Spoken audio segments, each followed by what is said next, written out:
Your dog doesn't love you. They just let you pay the bills. You buy the most expensive food, wake up like clockwork every morning to take them for a walk, track down their favorite toys, and even give up your own bed so they can sleep comfortably.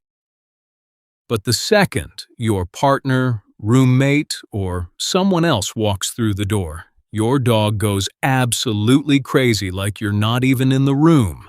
It's like you're just the unpaid caretaker, and they're the real VIP celebrity. You probably think, I'm sacrificing so much of my life for them, doing all this stuff, so why don't they even care about me? You might be thinking that your dog is just ungrateful. But the truth is, a dog's brain doesn't work with human logic. Sometimes I honestly wonder, why does my dog sleep with my husband or partner instead of me? Science says that when a dog sleeps at night, their brain looks for the most secure and safe spot, and that actually depends on whose heart rate is the most relaxed and whose breathing is the most steady. But what's even scarier is that the harder you try to show them affection or pull them close, the more they'll pull away from you. Why does this happen? Are you accidentally pushing them away without even realizing it? The real villain here is the food equals love myth. This fake belief has been tricking you for years. As humans, we usually think that love just means caring for them and feeding them on time. This one wrong idea has actually kept you acting like a stranger to your own dog for years. We think that whoever feeds the dog on a schedule is the person they're going to love the most. It becomes a huge part of our identity. I raise them.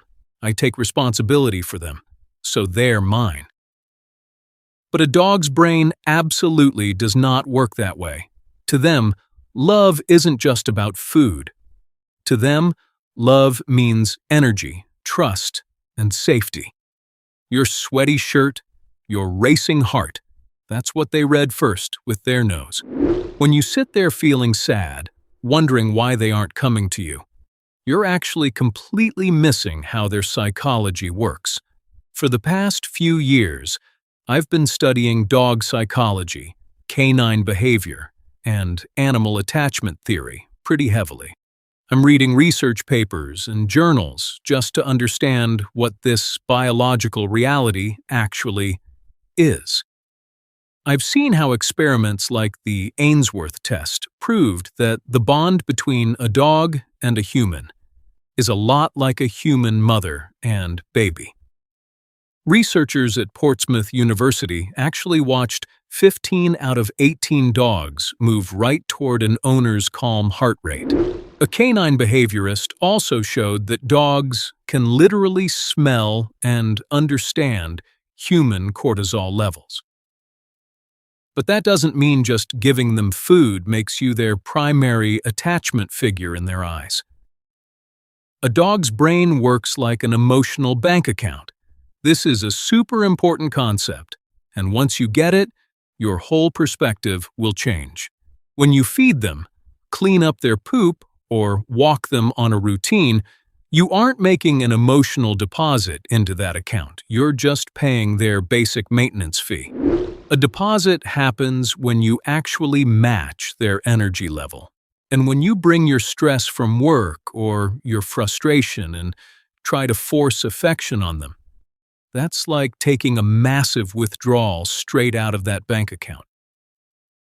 A lot of the time I ask myself, why does the dog prefer the person who never even takes them for a walk? The data says that a dog's brain scans that person's calm vibe and marks them as a safe zone or a safe harbor. But this doesn't mean walking them is pointless. It actually means walking them the wrong way, or with tension just drains the balance from your emotional bank account even more. So what's the right way to do it? Dogs can read our body language and our stress hormones. Their noses and sensory organs are so sharp that they can literally smell our emotional state. When you walk up to them carrying the stress of the day, office drama, or any tension and think, "They'll make me feel better," you're actually dumping a huge amount of emotional pressure right onto them. They can't handle this unstable energy, so they just walk away to someone who's sitting quietly on the couch watching TV, completely relaxed. Dogs are always looking for a place where there is zero emotional drama. I ask myself sometimes, if my dog ignores me but listens to my roommate, does that mean they hate me? Actually, no. Behavioral studies show that dogs mostly follow people whose leadership energy stays consistent, and the concept of hate literally doesn't exist in their brains. But what this does mean is that your inconsistent energy is just making them confused. So are you going to confuse them even more, or are you going to recover from this situation? So this whole thing might seem really simple. You just drop your stress, give them a little space, and build a positive association with them. Boom! Problem solved. You'll be their favorite person again. Starting tomorrow, they'll come sleep right in your lap. Right? No, absolutely not. If you only do that much, you might become a nice person to them, but you won't become their favorite or their primary attachment figure. The real game starts right after this, because a dog's memory and trust system is way more complex. Once your emotional bank account goes into overdraft, just staying relaxed won't put the balance back to normal. You have to build that trust up completely from zero. And this process is pretty challenging. The biggest deposit in the emotional bank account comes from shared experiences or spending quality time together. You might be sitting in the same room with them, but if your focus is on your phone, your laptop, or the TV screen, that's a zero deposit to a dog. They totally get that. Even though you're physically there, mentally you are not. Suddenly you think, how can I be my dog's favorite person again? Experts say that just 15 minutes a day of uninterrupted, focused playtime or training can really strengthen your bond. A lot of trainers say this. But the scary thing is, one wrong move or one loud noise during those 15 minutes can zero out all your deposits in a second. Do you know what that most common and destructive mistake actually is? That mistake is forced affection. We humans love to hold on to things and hug. To us, that's the ultimate expression of love. But to a dog, hugging means restriction or being trapped. When you grab them and force a hug, they feel like all their escape routes are totally blocked. That's when they just want to get away from you. You're thinking you're giving them love, and they're thinking you're trapping them.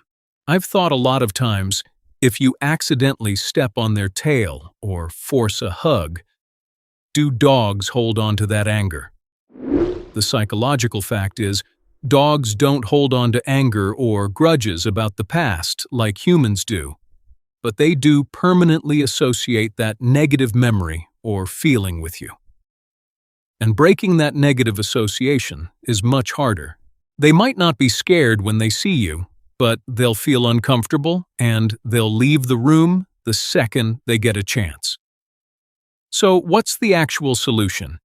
You have to deposit into that emotional bank account in a way that they understand, speaking their own language. Sit on the floor with them, but don't look directly at them. Direct eye contact can feel like a threat or a challenge to them. Turn and sit sideways. Let them come to you. When they come over on their own, gently rub their chest or right behind their ears. Don't put your hand on top of their head, because in their language that means dominance. Your energy has to be calm, stable, and predictable.